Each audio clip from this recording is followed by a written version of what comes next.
Hey guys, what is going on here today? My name is Legit Zombie Theories, and I'm bringing you another awesome theory this week that I've had in my brain for years. Now, if you've been a long-time subscriber of the channel, you'll know that Call of the Dead is one of my favorite maps, only second to 5.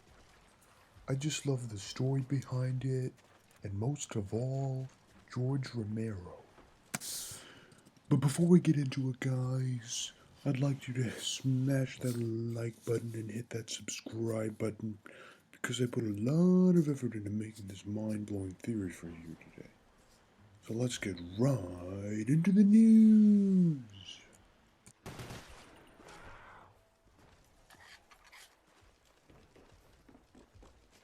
So this theory is regarding George Ramero and Danny Trejo. I've been crafting this theory ever since Call of the Dead came out.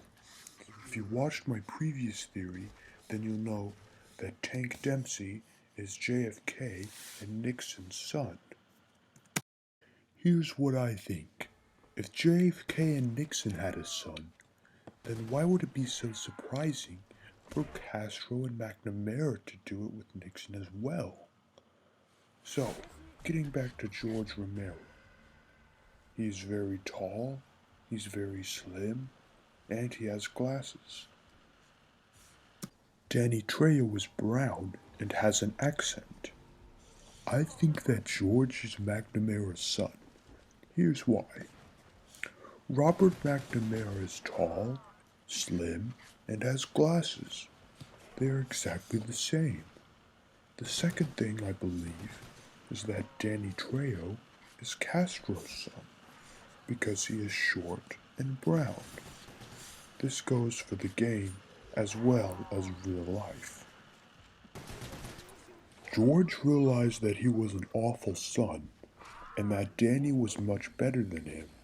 So naturally, he got angry and went on a rampage. He killed thousands. This is the reason that there are zombies at Call of the Dead. They are the people that he killed and recruited into his zombie army. He built the army in order to defeat Danny and become the best son once and for all. George knew that Danny was his stepbrother, but being afraid that Danny would do something rash, Castro did not tell Danny that George was his stepbrother. So being the genius mastermind that he is, George posed as a movie director and hired Danny as an actor. Right off the bat, you can see George's ruthlessness when he hits that other actor in the head, foreshadowing his fight with Danny. When Danny got to Call of the Dead, Castro called him to say that George was his stepbrother and that Danny needs to leave. But being the stubborn Mexican that he is, Danny wouldn't listen. Ultimately, it seems that Danny and George killed each other, seeing as how neither of them are in Tag der Toten. Here's how I think it went down. Danny realized that his father was telling the truth about George being his stepbrother, so before George could make his move, Danny killed him. This only made George stronger, turning him into a zombie and finally making him one with his army. This is the version of George that we see in Call of the Dead when we play.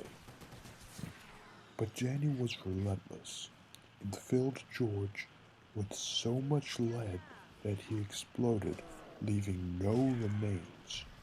But you're probably thinking, who is in charge of the zombie army now? Well, Danny is.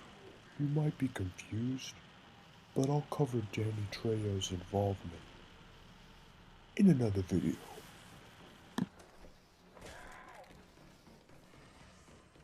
Alright, ladies and gents, thanks for watching.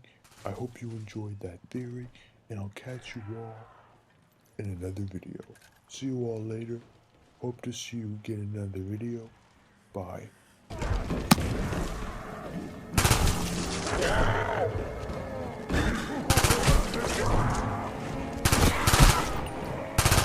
Génial. Débrouillard.